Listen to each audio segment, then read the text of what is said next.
أعوذ بالله من الشيطان الرجيم.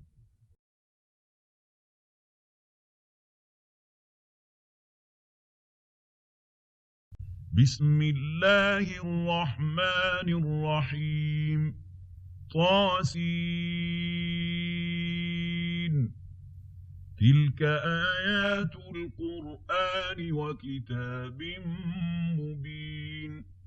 هدى وبشرى للمؤمنين الذين يقيمون الصلاة ويؤتون الزكاة وهم بالآخرة هم يوقنون. إن الذين لا يؤمنون بالآخرة زينا لهم أعمالهم فهم يعمهون. أولئك الذين لهم سوء العذاب وهم في الآخرة هم الأخسرون. وإنك لتلقى القرآن من لدن حكيم عليم. إذ قال موسى لأهله إني آنست نارا سآتيكم منها بخبر أو آتيكم بشهاب قبس لعلكم تصطلون. فلما جاءها نودي أن بورك من في النار ومن حولها وسبحان الله رب العالمين. يا موسى إنه أنا الله العزيز الحكيم. وألق عصاك فلما رآها تهتز كأنها جان ولا مدبرا ولم يعقب. يا موسى لا تخف إني لا يخاف لدي المرسلون.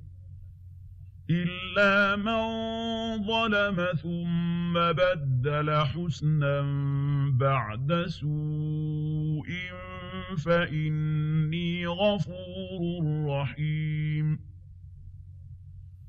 وأدخل يدك في جيبك تخرج بيضاء من غير سوء في 9 آيات إلى فرعون وقومه إنهم كانوا قوما فاسقين. فلما جاءتهم آياتنا مبصرة قالوا هذا سحر مبين. وجحدوا بها واستيقنتها أنفسهم ظلما وعلوا فانظر كيف كان عاقبة المفسدين. ولقد آتينا داود وسليمان علما وقال الحمد لله الذي فضلنا على كثير من عباده المؤمنين.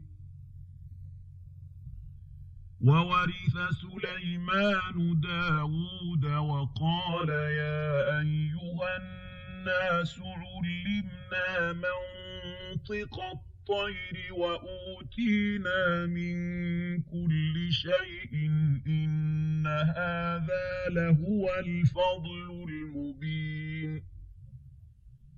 وحشر لسليمان جنوده من الجن والإنس والطير فهم يوزعون. حتى إذا أتوا على واد النمل قالت نملة يا أيها النمل ادخلوا مساكنكم لا يحطمنكم سليمان وجنوده وهم لا يشعرون. فتبسم ضاحكا من قولها وقال رب أوزعني أن أشكر نعمتك التي أنعمت علي وعلى والدي وأن أعمل صالحا ترضاه وأدخلني برحمتك في عبادك الصالحين. وتفقد الطير فقال ما لي لا أرى الهدهد أم كان من الغائبين لأعذبنه عذابا شديدا أو لأذبحنه أو ليأتيني بسلطان مبين. فمكث غير بعيد فقال أحطت بما لم تحط به وجئتك من سبأ بنبأ يقين. إني وجدت امرأة تملكهم وأوتيت من كل شيء ولها عرش عظيم. وجدتها وقومها يسجدون للشمس من دون الله وزين لهم الشيطان أعمالهم فصدهم عن السبيل فهم لا يهتدون. ألا يسجدوا لله الذي يخرج الخبأ في السماوات والأرض ويعلم ما تخفون وما تعلنون. الله لا إله إلا هو رب العرش العظيم. قال سننظر أصدقت أم كنت من الكاذبين. اذهب بكتابي هذا فألقه إليهم ثم تول عنهم فانظر ماذا يرجعون.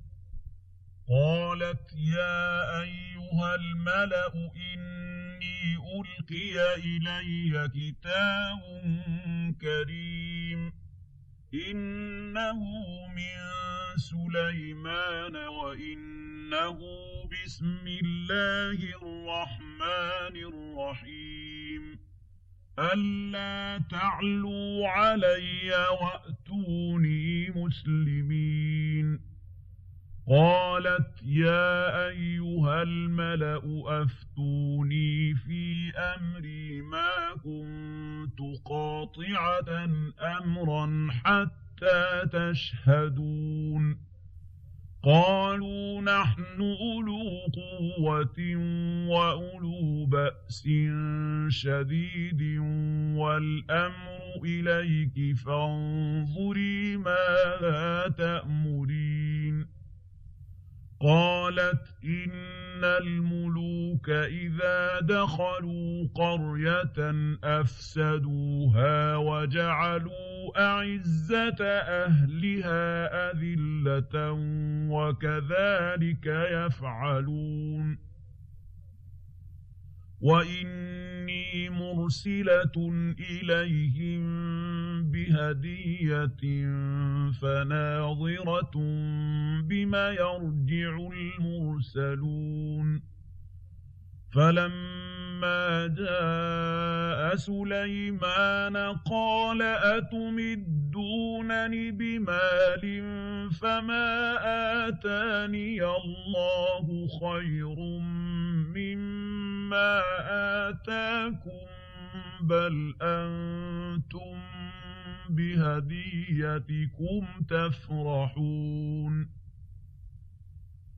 ارجع إليهم فلنأتينهم بجنود لا قبل لهم بها ولنخرجنهم منها أذلة وهم صاغرون.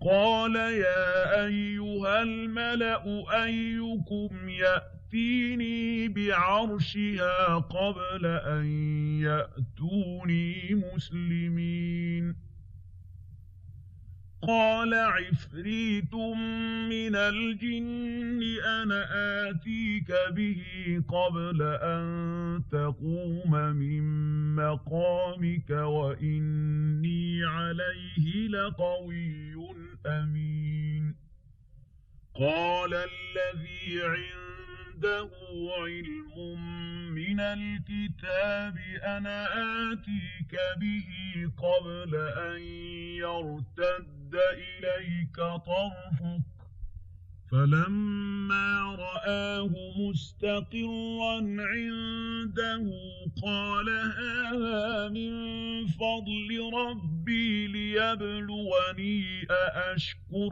أم أكفر ومن شكر فإنما يشكر لنفسه ومن شكر فإنما يشكر لنفسه ومن كفر فإن ربي غني كريم قال نكروا لها عرشها ننظر أتهتدي أم تكون من الذين لا يهتدون فلما جاءت قيل أهكذا عرشك قالت كأنه هو وأوتينا العلم من قبلها وكنا مسلمين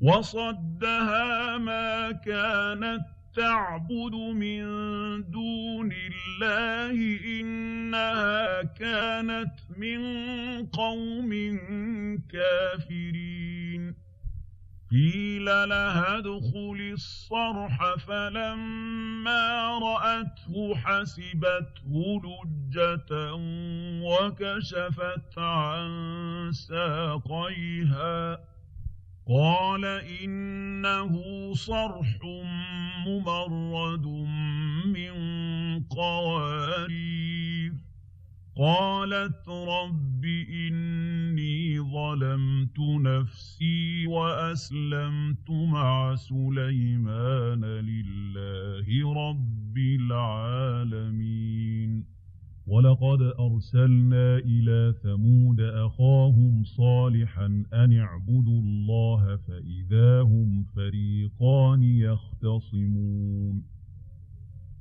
قال يا قوم لم تستعجلون بالسيئة قبل الحسنة لولا تستغفرون الله لعلكم ترحمون قالوا طيرنا بك وبمن معك قال طائركم عند الله بل أنتم قوم تفتنون وكان في المدينة 9 رهط يفسدون في الأرض ولا يصلحون قالوا تقاسموا بالله لنبيتنه وأهله ثم لنقولن لوليه ما شهدنا مهلك أهله وإنا لصادقون ومكروا مكرا ومكرنا مكرا وهم لا يشعرون فانظر كيف كان عاقبة مكرهم أنا دمرناهم وقومهم أجمعين فتلك بيوتهم خاوية بما ظلموا إن في ذلك لآية لقوم يعلمون وأنجينا الذين آمنوا وكانوا يتقون ولوطا إذ قال لقومه أتأتون الفاحشة وأنتم تبصرون أئنكم لتأتون الرجال شهوة من دون النساء بل أنتم قوم تجهلون